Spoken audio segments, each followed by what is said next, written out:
Hello, you asked for more prospect profiles, and we over here at the Vipers Network, we heard you. I'm Matt Donnelly, and today we are going to look at the prospect profile for Alabama wide receiver John Metchie.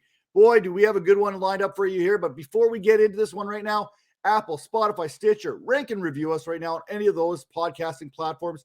If you're watching us right now on the Vipers YouTube network, make sure to hit that thumbs up. Make sure to subscribe and get those notifications turned on because we have a bunch of content coming for you leading up to the draft. And of course, after the draft, there is no off season when it comes to fantasy football. We got you covered. Now let's talk about John Metchie of the Alabama Crimson Tide. Now, Metchie, he was a 4-star prospect and a top 350 All-American by Prep Star, born in Taiwan, moving to Guyana, and eventually heading to Canada from the age of 6 until high school. And hey, as a fellow Canadian, you know we are going to find a way to get another Canadian into this prospect profile series. Now, all his skills, all his talents, that all led him to St. James High School, where Metchie posted over 2,500 receiving yards and 1,300 rushing yards to go along with a whopping 42 touchdowns. Now, when we look at his size, 5'11", 187 pounds, not exactly physically imposing as a wide receiver there. And his RAS score, unfortunately, we don't have a lot of that information because of an ACL injury that we will talk about a little bit later. So no RAS, no 40, no vertical, no broad jump, 3-cone, all that fun stuff. But we do have is we can reference some of these other things. Breakout age, 21.1 years of age, 32nd percentile. Now, college dominator, 22.6%, again, in the 20th percentile. College yards per reception, 11.9, 15th percentile. Nothing of those is really screaming out value right now. Now, his college target share comes in at 26.9% at Alabama. That is, in fact, in the 80th percentile. So there is a little bit of a boost there when we're talking about John Metchie. But hey, you have to understand there were some good wide receivers to come through Alabama the last few seasons. So those numbers are slightly miscued right now. How do you redshirt without actually redshirting? You put yourself in a wide receiver room with the likes of Devontae Smith, Henry Ruggs, Jerry Jeudy, Jalen Waddle. And while we're at it, let's throw in Najee Harris. Yes, that was a 2019 Alabama wide receiver room. So you can see where I'm talking about. We're talking about this college dominator, this breakout age. When you've got that kind of talent, it is difficult to break out. Now, in 2020, the receiver room, it was still loaded. There's all these big names there. Devontae Smith was still there. Jalen Waddle was still there. Now, Waddle did suffer an injury in that season, in that 2019 season, which opened the door for Metchie to step up opposite of Devonta Smith. And Metchie, he would go on to take advantage of that with 916 yards on 55 receptions. That's a 16.7 yards per reception average, which was 7th in the SEC, to go along with 6 touchdowns.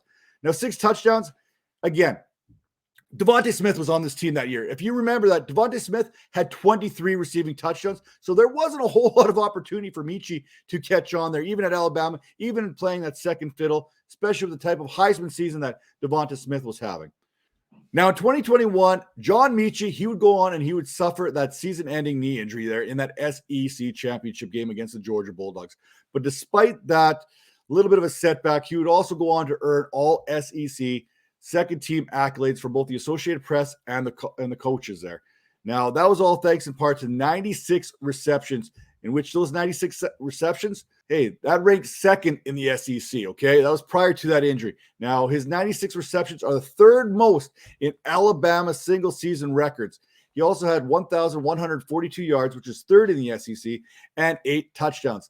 Now, when we look at the most receiving yards against press coverage in the SEC last season, we have Wan'Dale Robinson. He was at number 1, 733. We have Treylon Burks at 714. He was the third best. It was John Metchie right in between there with 717 yards against that press coverage. Now, for his career, Metchie had 155 receptions on his career, and that ranks 7th in Alabama history. Now, let's look at some of the strengths and weaknesses in which Metchie brings to a team. Starting off with the strengths, he picks up plenty of yards after the catch, and he is dangerous on slants and crossers. He attacks leverage on every single pattern, and he can run the entire route tree. Now, despite his size, he has enough toughness to get the job done.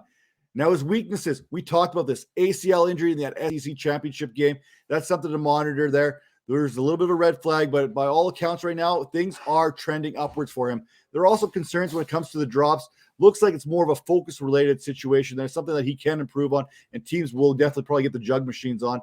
And hey, at times, he has a tendency to tip off his routes. Now, before we get into the analysis here for John Metchie, make sure to take a second, head over to fantasypoints.com and check out their new 2022 NFL Prospect Guide. You've got Greg Cassell there of NFL Films bringing you 200 plus rookie profiles, as well as guys like Wes Huber there talking about some Debbie rankings and rookie rankings. You've got Scott Baird, Graham Barfield, John Hansen, you name it. They are all taking part in this film analysis, strengths, weaknesses, NFL transitions, measurables, combine results, mock drafts, you name it. They got it right there. And hey, you want a better deal? You want more action here from Fantasy Points? Use promo code VIPERS22 and get 10% off your subscription today. Hey, there is no off season when it comes to fantasy football, so make sure to get ahead of those league mates right now. And now let's get back into the analysis here as John Metchie and break it all down for you in one little paragraph or so. If it was not for that torn ACL, we could very well be talking about Metchie as a top 7 type wide receiver prospect in this draft. Instead, we have him pegged much later. The consensus has him pushed down the board. Metchie never did go on to alpha dog status, and his numbers in 2020, they were kind of created by a void left behind by Jalen Waddle. So I can see why people, when they break down the film, why they could argue that Metchie is not that guy. Now, in Metchie's defense, Devontae Smith basically acted in 2020 as two guys. Not split personalities or anything like that, but the numbers that Devontae Smith put up, they were good enough for two types of wide receivers there. Now, in 2021, with Jameson Williams in tow there, we're talking about Jameson Williams as maybe the top wide receiver in this draft, maybe the second, maybe the third, depending on where your stance is going to be.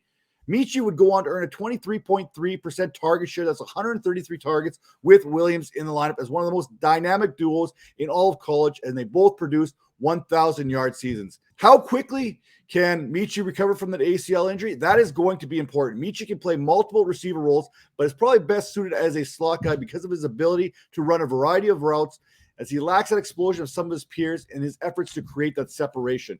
Metchie just feels like a Patriots type receiver, doesn't he? Especially when you factor in the Mac Jones and that chemistry they had at Alabama, because 2020, hey, it was Mac Jones hooking up with Devontae Smith and John Metchie. So something to keep an eye on as we close in the draft. And something else you should keep an eye on is that notification button right now heading over on the Vipers Network, because make sure that notifications turn on, because as trades happen, as signings go down, we are here at the Vipers Network to break it all down for you. So make sure to tune in, because there's plenty more coming down in the next few weeks. See you soon.